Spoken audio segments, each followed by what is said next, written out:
welcome to this special occasion. We're gathered to honor Texas State Representative, the Honorable Tracy King, an individual who has demonstrated unwavering dedication and service to our community. My name is Isabel Sosa. I am privileged to serve as your Master of Ceremonies today as we celebrate his remarkable contributions. Before we proceed, I would like to acknowledge some of our distinguished guests joining us today. Mayor of the City of Laredo, the Honorable Dr. Victor Trevino, and his wife, Mrs. Marquez, Rosa Marquez de Trevino.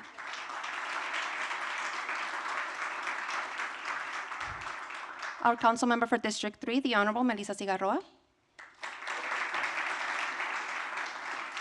Our honoree, Texas Representative, House District 80, the Honorable Tracy King. From our Webb County Sheriff's Office, Dennis D. Garcia. From the City of Laredo, our Assistant City Manager, Mr. Steve Landin. And our Assistant City Manager, Mr. Jose Valdez.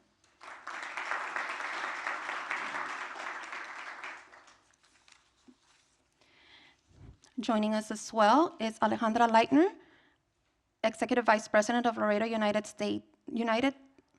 United Texas State Teachers Association, NEA.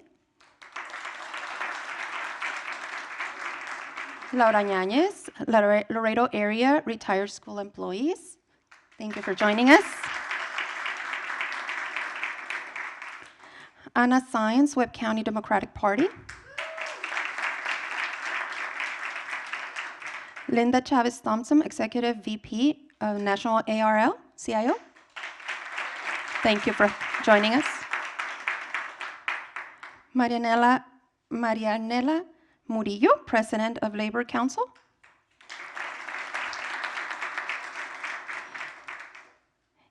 And Diana Brandon, Zapata County Democratic Party Chair. Thank you all for joining us. To begin this program, it's my great pleasure to introduce our Laredo City Mayor, the Honorable Dr. Victor Trevino. Mayor. Thank you very much. Good morning, everyone. Dr. Victor Trevino, Mayor for the City of Laredo. I wanted to come up to say a couple of brief statements before Congressman comes up.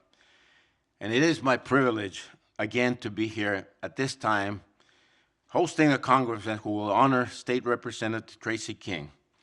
This is the reason he got the keys from the City of Laredo, for all his accomplishments and help to Laredo.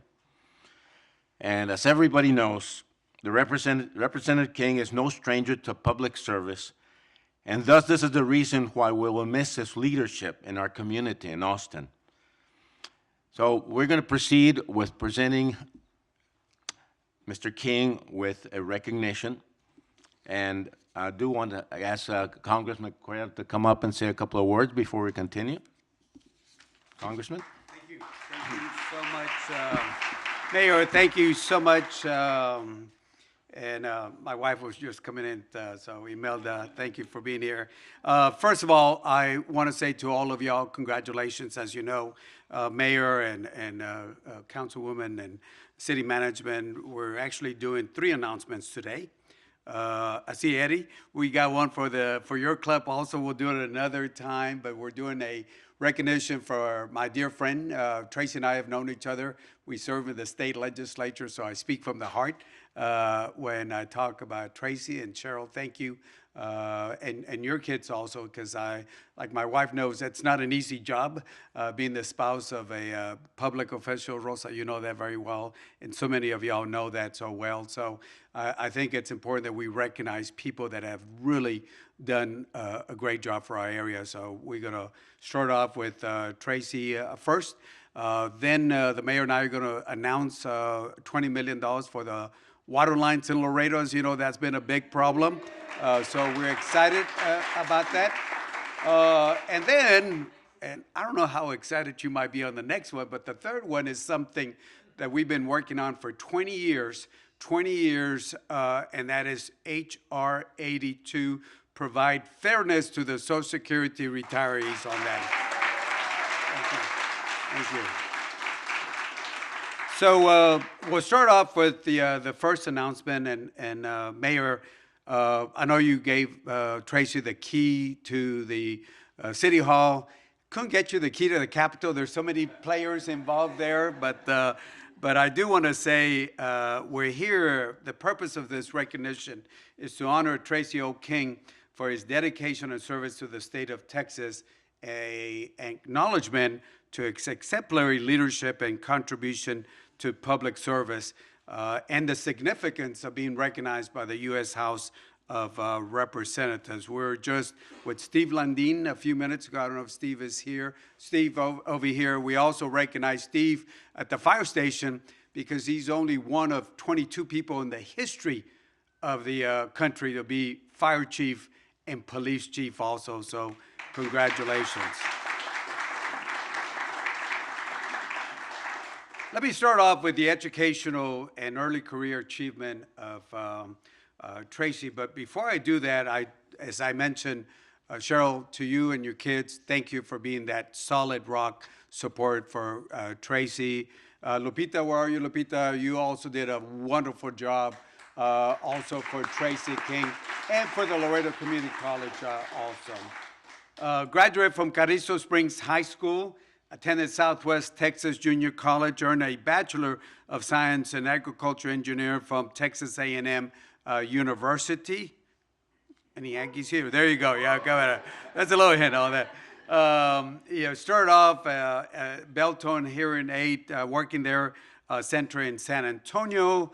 Then you open up a branch office in Uvalde. Later, you purchased and operated that business. So he's been a small business owner. He knows how important that is. And then again, you ran that business for many years, and thank you so much. Community and public service, so many roles.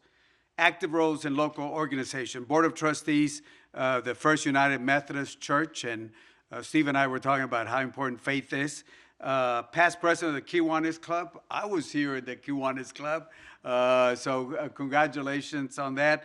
Past president of the Texas Hearing Aid Association, and ongoing dedication to community and state, exemplified leadership in civic and professional associations. And again, you have advocated for health, agriculture, and resource management issues for the whole state of Texas. Leadership in the Texas House of Representatives, and we're just starting off at that time. I think I started a couple years before you did. But currently, he's the chairman of the House Natural Resources Committee. Water is so important. So thank you so much.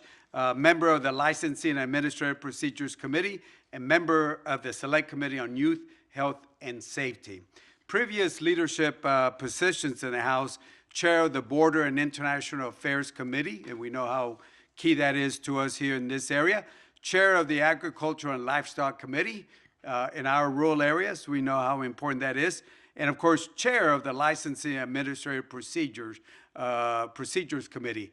Think about that. He's been chair of 4 different committees, and that is a very unique on that. And he did it both under Democratic and Republican speakers also, and that tells you why important bipartisanship is. He also served in the Appropriations Committee, Ways and Means, so he brought the money and spent the money also, calendars and environmental regulation, and also to other committees also. And you were also involved in something that's very important to the San Antonio area and the Uvalde area and that Medina area, the Edwards Aquifer Oversight Committee, which is very important for water. Impact and legacy, advocacy for natural resources and environmental stewardship, and we thank you for that. Dedication for improving health, agricultural, and youth safety. And again, a commitment to Texas community, both urban, to my San Antonio folks, and also to the rural areas, my Zapata folks also, and Webb County and others. Personal life and your values are so key. Married to Cheryl Baker of Hondo, and Cheryl, thank you so much. Proud parents of 2 kiddos, and Caitlin and Clayton also, and a commitment to family values and service beyond politics. The significance of being recognized by the U.S. House of Representatives, again, it's an acknowledgement of decades of service and leadership, a celebration of his exemplary role as a public servant, as an advocate and a leader, and a symbol of his impact not only to your district here, but also to the state of Texas. So we're honoring Tracy Oak King for legacy and public service and governance, appreciation for his contributions to the well-being of Texas community, and again, a recognition as a model of integrity and dedication to legislative service. So Richard Raymond knows that. I know that. We've served there in the State House. Tracy, thank you so much on that. If I can have Tracy and Cheryl, you got to join us.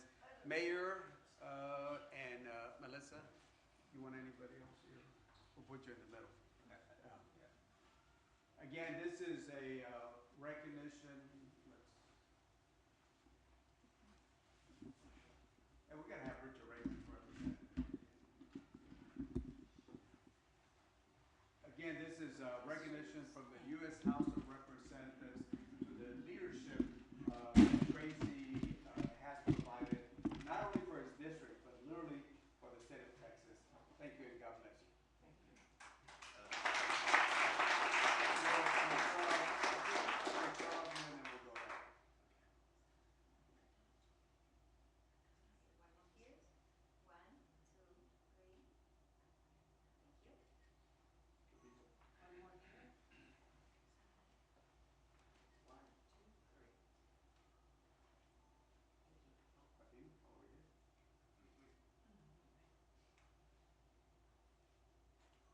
In the middle, and then we'll go.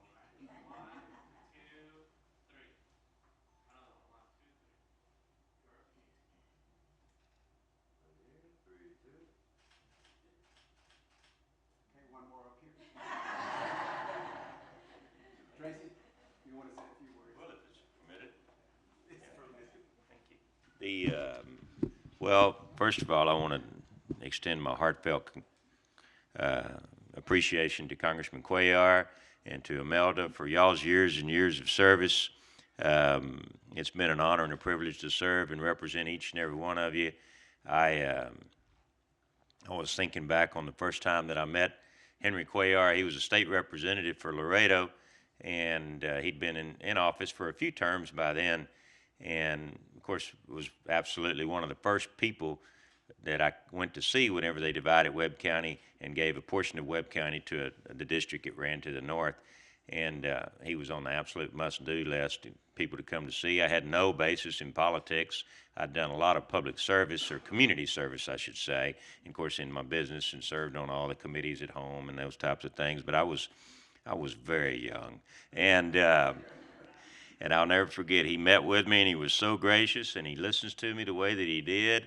And I have no doubt when I walked out of that office, he thought that kid doesn't have a chance. Not a prayer. But we managed to, we didn't win that one actually, but we could have if we'd known a little bit about what we were doing maybe. But we worked it really, really hard, and then we won the next one, and we've won a whole bunch of them since then. And I've always enjoyed being here in Laredo, and I want to give a special shout out and thanks to Cheryl for all the work that she's done over the years. There's no telling how many yard signs, how many doors we've knocked on and those kinds of things. And we always send a lot of letters out to constituents, kids that get awards in their schools and all, particularly in the small towns. And Cheryl's the one that reads all those newspapers and clips all those articles for us to send all those letters out. So thank you so much for all that you've done over the years, putting up with me most especially. But and I'm so happy to see the Rotarians here today. I've been a member of the honorary Daybreak Rotary Club here, and it's been very, very special. And of course, Lupita is a leader in that. Lupita Cepeda is our district administrator here, and she's the finest one in the state of Texas. Thank you, Lupita.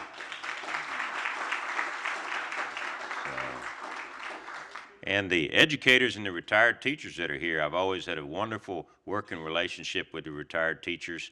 I remember one of the very first times that they came to lobby me on something, and I told them, I said, well, I mean, I was young, like I said, and they came to see me about something, and I said, well, this was in Austin too, and I said, well, you know, my father's a retired teacher, and they said, yes, we know that, and I said, so, and the current educators, and I'm so grateful that something may finally happen with the WEP, you know, because that's something that we've always wanted to do something about, but didn't have the ability at the state of Texas statutorily to do much about it. It's always been a congressional issue and a tricky one at that. So hopefully something good will come of that. But I can't tell you what an honor and a privilege it is, Mayor, council people that are here today, the Sheriff's Office, and my friends from Zapata. I represented Zapata County for 10 years. It's such an honor and a privilege to be here and receive this award. Thank you so much, Congressman. God bless you, and I appreciate each and every one of you for the opportunity to serve. Thank you.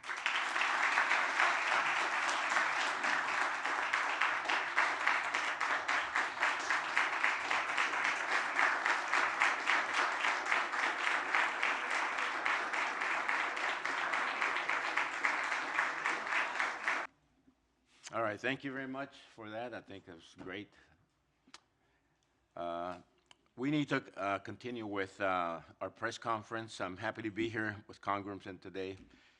As everyone knows, the most recent boil water notice was a traumatic experience, decades in the making, and our community deserves better. But it was another wake-up call that we can't keep kicking the can down the road and need to fix our infrastructure. We know that 30% of our water lines are beyond their shelf life. That is approximately $175 million of pipe replacement. We know that there has been a history of illegal and non-permitting tapping in our water system that has contributed to our contamination challenges within our system. So we are going to continue with these water boil notices if we don't address these challenges. Every administration has their challenge. This is one that we'll take head on under my administration with the help of Congressman. There will be a series of announcements that will be made in January addressing these two items. But I'm glad that we're here with the Congressman today. During the last boil water notice, right after I made the declaration, we took a very different approach by reaching out and working closely with the governor's office, fellow board of mayors, and the county, and especially with Congressman's office to open up available resources we could get our hands on. This was also the very first time that we opened up federal programs with the SBA and EPA and other programs associated with boil water notice in this manner. And I do want to thank the Congressman for his assistance with that.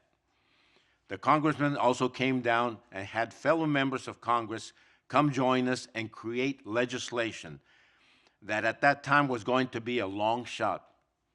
I remember him telling me, I'm going to try and get out some funding for the city, but this is going to take support, and it will be a long shot. But that is the essence of leadership.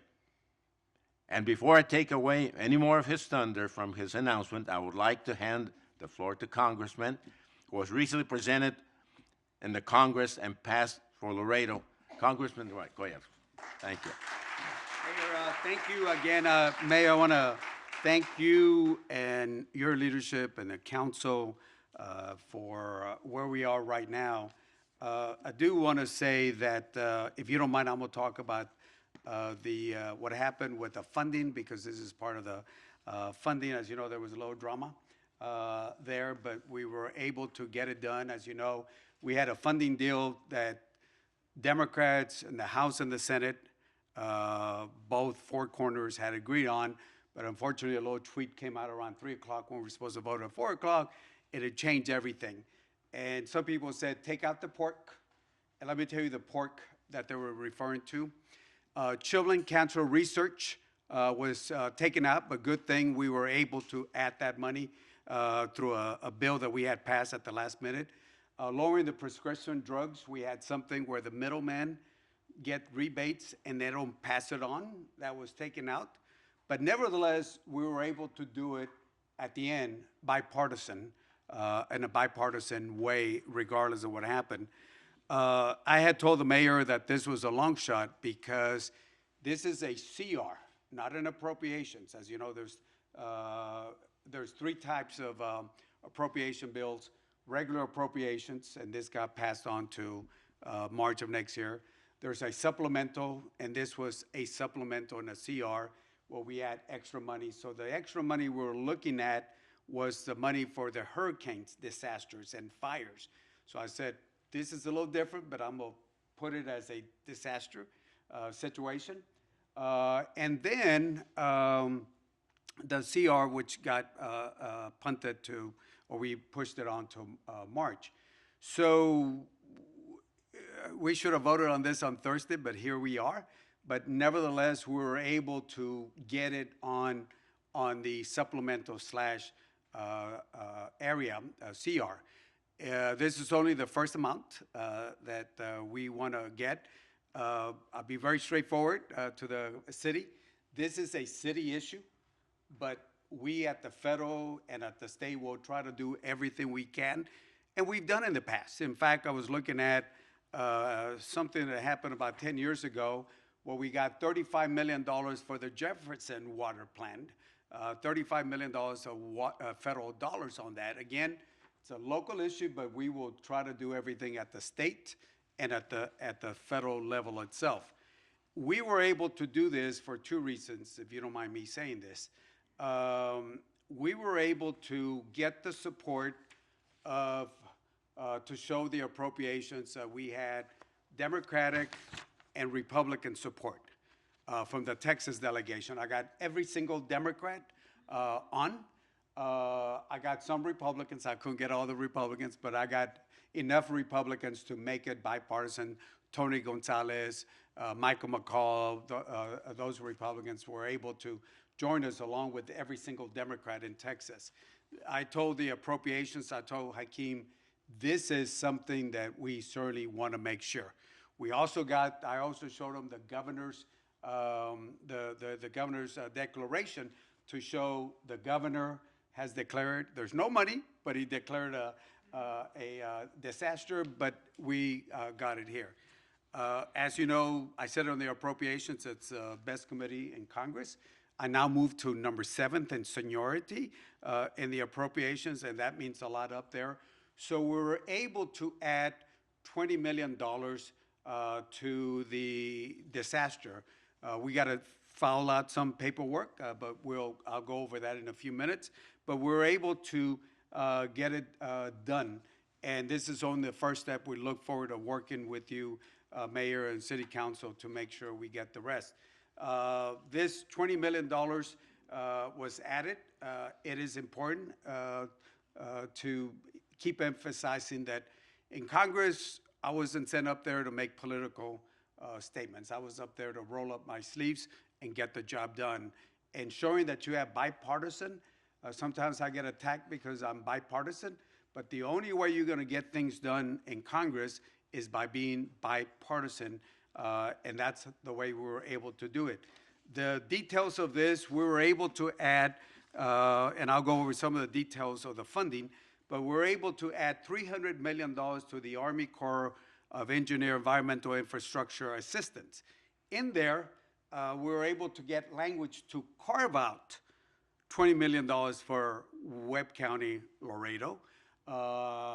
And in there, we were able to get this done. So we'll work with the Army Corps to get this done. But as you know, when you work with the Army Corps, you got to have authorities and funding.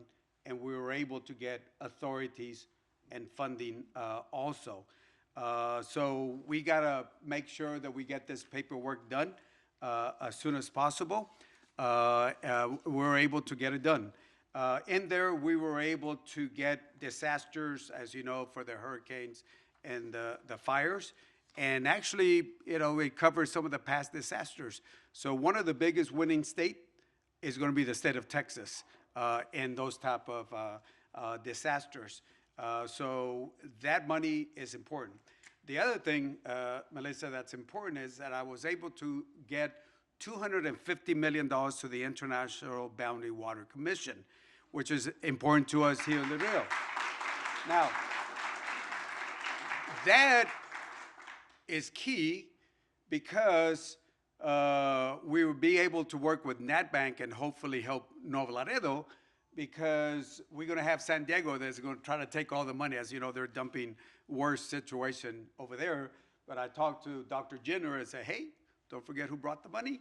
And we need a little bit of money to help NatBank so we can help Nuevo Laredo, so we can stop las aguas negras, the raw sewage coming into that area also. Tied into also in there, I was able to get some language, and I think you're very familiar with this, Tracy. As you know, the water treaty, the 1944 water treaty, is something that has affected folks because Mexico hasn't done its share, but we're able to put disaster monies to address the citrus, sugar, and other ag folks that are affected by that in there, and that's a key to that area.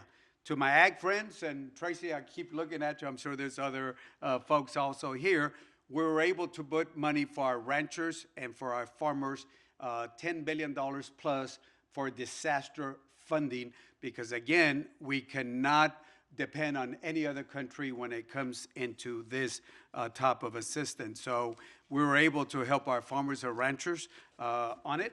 And I have to say, this is the first step. I get back January 2nd, because we get sworn in January 3rd. And then stay there. I tell Imelda I come home every weekend. I might have to stay there because we do have on Monday, January 6th, we're going to do the president's certification at that time. So we expect a little bit less drama this time. So we're hoping to certify the winner, President Trump, and then start the session with the new Congress and start it off. Also, since I see my senator folks, I just booked my March 2nd, March 3rd inaugural flight, DC, or should I say San Antonio to DC. We've been fighting that for a long time. We're able to get it, so now for the first time there will be a direct flight from San Antonio to Washington, D.C. I told Joaquin Castro, hey, we're going to get up early. The first one is at 6:30 in the morning, so get up early, and we're going to be on that first flight with the mayor and hopefully the county judge and other from Bexar County. So congratulations. With that, Mayor, if we can do the presentation.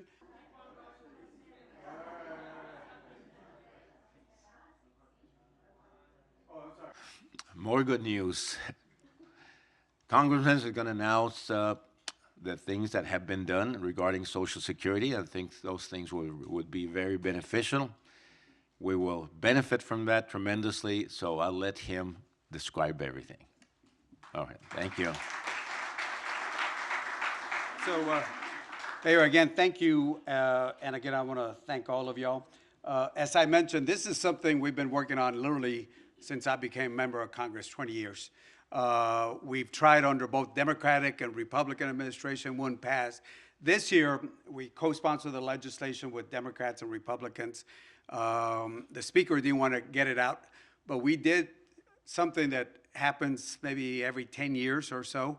We did a discharge petition where you get enough Democrats, and usually Republicans signed on, but they don't want to do the discharge because you're going against the Speaker. But we had enough Republicans to say this is important, regardless of political party, to get this done. So we did a discharge petition, and it passed the House strongly, Democrat and Republicans. It then went over to the Senate, and as you know, just a few days ago, it got passed by the Senate and is now going, or should be at the president's desk. I don't know if he already signed it, but he'll for sure sign that. And so we're excited about this.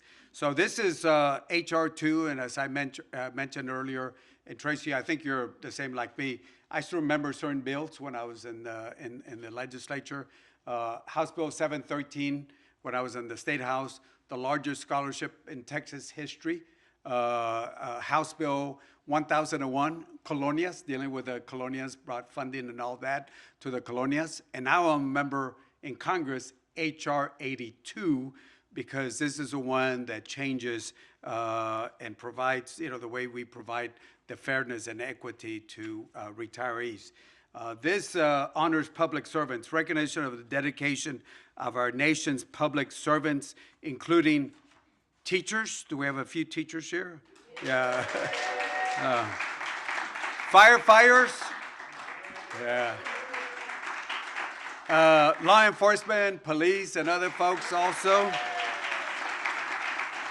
Postal workers and other public servants again.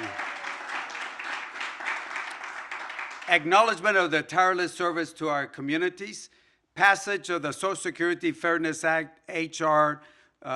82, which is one that it's a significant legislative milestone ensuring fairness and equity for public servants.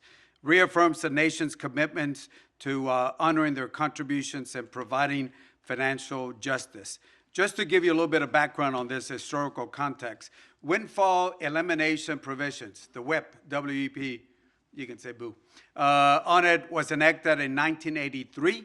Its purpose was to adjust the Social Security benefits for workers receiving pensions from non-Social Security covered employees. Impact and resulted in reduced benefits for public servants. The second provision is the GPO, the Government Pension Offset. It was initiated in 1977. The purpose was to reduce Social Security spousal and survival benefits for recipients of governmental pensions. Impact, it affected more lower income workers and women. Lower income workers and women. It penalized spousal and survival benefits by almost 2/3 of the government pension amount. The key provisions of this bill are very simple. First, we'll start off with this, and I'm going to give you some numbers. And again, those are average. I don't want you to hold me to these numbers. Depends on your service, depends on a lot of things. So I'll give you some numbers, except for the eligibility. First of all, public servants must have worked at least 40 quarters, 10 years in Social Security covered employment to collect Social Security retirement benefits. This is not a giveaway. It's your money. You worked and you earned it. You worked and you earned it. It's not a giveaway.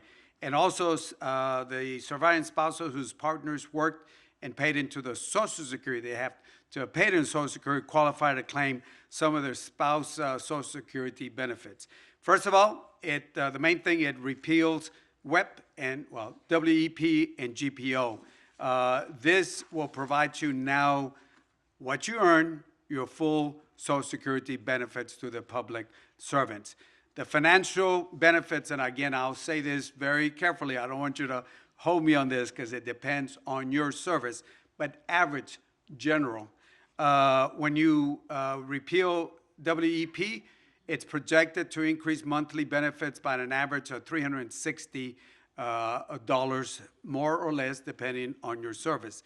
By repealing the GPO, expected to increase monthly benefits, $700 for recipients of living spousal benefits, and $1,190 for surviving spousal receiving widow or widower's benefits itself.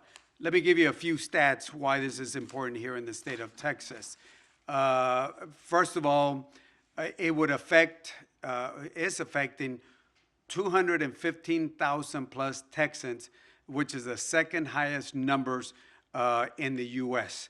It's unfair because it penalizes workers that had dual jobs, Social Security covered and non-cover employees. And again, I emphasize, conservative friends, it's not a giveaway, it's earned. It was earned by the people that worked those jobs. Impact of GPO on that, almost 9 out of 10 educators were affected. 83% of the GPO were women. 83% of those spousal were women, which it would, again, it's definitely a disparity for females, and it would affect over 103,000 Texans, the most impacted state in the whole countries. Day-to-day benefits for the public servants, and again, as I mentioned, they're only average, everything, consult your own folks on this, but teachers will now get full Social Security benefits, enhancement retirements, security for educators who have shaped future generations. Thank you to the teacher. Thank you so much. To the firefighters, and I see the chief here and both chiefs here, to the firefighters and police and other law enforcement, it will increase the retirement income that acknowledges your service and your sacrifices for our community. Thank you so much. To the postal workers and other public employees, this provides a gratitude for your seamless operation of services, essential services, especially Sunday delivery also. Thank you so much to all of y'all. Thank you so much. So in conclusion, this HR 82 is a commitment to fairness. It demonstrates our dedication to make sure that we treat all the workers equal. You work, you earn it, it's yours. Ongoing supporters, ongoing support, ensuring that public servants receive the recognition and benefits that they deserve. And of course, our closing message is very simple. It's a tribute to all of y'all, to the public servants, emphasizes their critical role in our society. So I want to say to all of y'all, thank you. I know a lot of y'all, we've been in communications for not days, not months, for years, and I'm glad your victory is here. Thank you, and God bless all of y'all.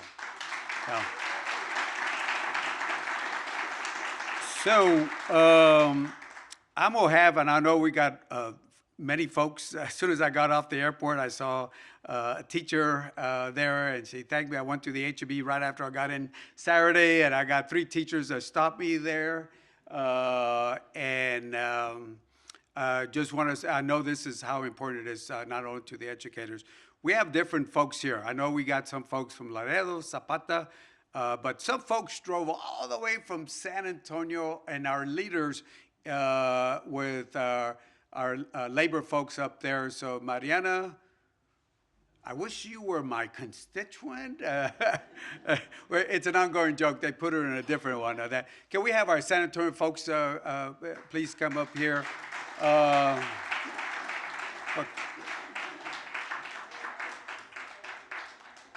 Oh, you sure will. Oh, no. No stories allowed.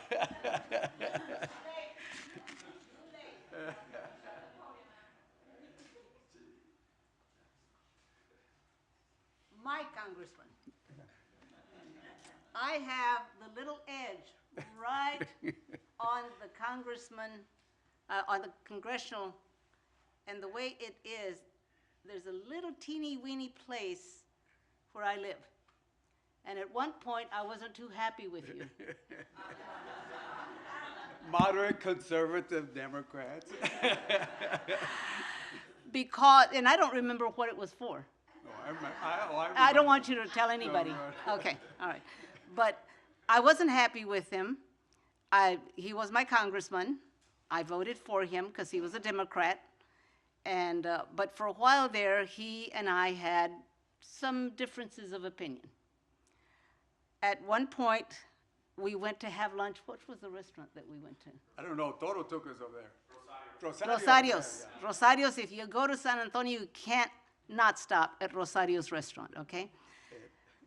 So at that moment, I said to myself, and I read and I heard all of the work that this man was doing, I forgave him.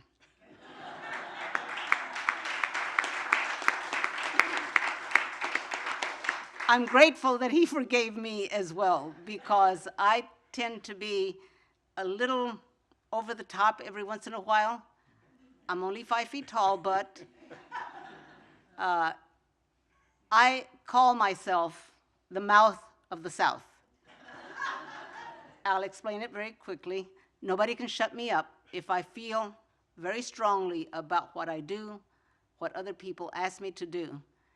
And if this young man, he's younger than I am, continues to do what he has done for my congressional district, I adore him. I believe so much in the things that he has done. And I will not forget that he and I used to not be friends. We went to Rosario's, we ate together, and he is my congressman until the day that I die. And yes, I look much younger. And I want you to know that I just had a birthday in August, 80 years old. You can clap. Thank you. Thank you so much. Thank you. Thank you so much. And that's it. Whoa, Mariana. Oh, okay, well, thank you, Congressman. My Well, congressman. can you give the titles of? Oh, okay, well, Linda is the Executive Vice President Emerita for the National AFL-CIO, which stands for the American Federation of Labor and the Congress of Industrial Organizations. So you have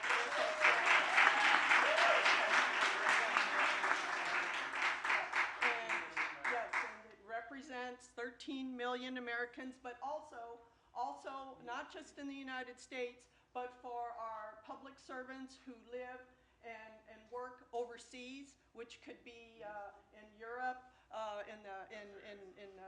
in military organizations, but also then you go south into Central America and also South America. So Linda she has been an ambassador for labor all of her life. And we are extremely, extremely proud that she decided to come back to San Antonio and make it her home, where she helped reinvigorate and reinvent the labor movement in San Antonio. And because of her, I'm here. I look up to her, and she's been there for me. And because of her guidance and mentorship to me, I am fortunate enough to serve in the Texas AFL-CIO as an executive vice president for District 6. Right. Congressman, we are so happy about what the congressman has done, because in that bill for the WEP and the GPO, it also impacts military, it impacts federal employees.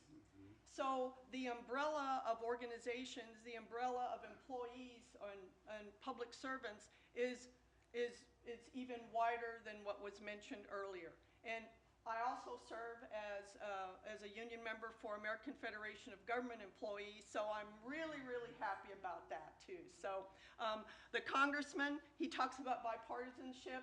My congressman is Tony Gonzalez, and I'm glad to hear that Tony and the congressman work together. Sometimes they see eye to eye, sometimes they don't. I'll tell you, I'm a precinct chair in the Democratic Party, and I worked for the other. I was out there, knocking on doors and block walking for the other person. But anyway, I'm glad to hear that the congressman believes in bipartisanship and that he practices what he preaches. Some people talk about it, but he walks the walk and not just talks the talk. So thank you again, Congressman. Thank you. Mayor, if you can bear with this, does anybody want to say anything? I want to say something. Yeah. I was looking at the people. Whoa. Right on. And by the way, the mayor and I are gonna do a special one for the Rotarians. It's gonna be If you got that, the bill, the web bill, it showed who voted state by state. And I just want to mention, of course, Henry voted yes, and as the ones, there were 20 that voted nay. And all those 20 that voted against it were Republicans. I just have to say that. Ted Cruz voted against it. Just got to say that because I'm a Democrat. And I'm so proud of Henry. And he'll. Oh, I'm Gloria Jackson. I'm a Laredo Precinct Deputy Chair here with the Webb County Democrats. All right, I'll give a fair shot to any Republicans here. You want to say anything?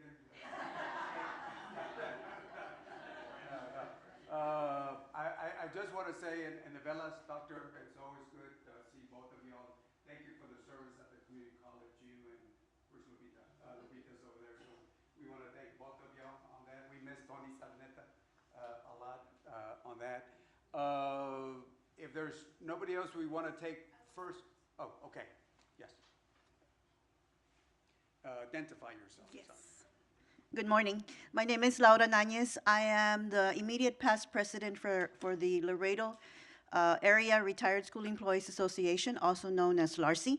And on behalf of our members, retired teachers who were affected by the WEP and the GPO, I'm here to thank you and the rest of the congressmen and senators who voted to repeal the WEP and the GPO. And I wasn't affected by it, but I know my sister is, and so now after 40 years of being a paraprofessional, she can comfortably retire. Yeah. So thank you so much on behalf of our members that are here and those that could not be here.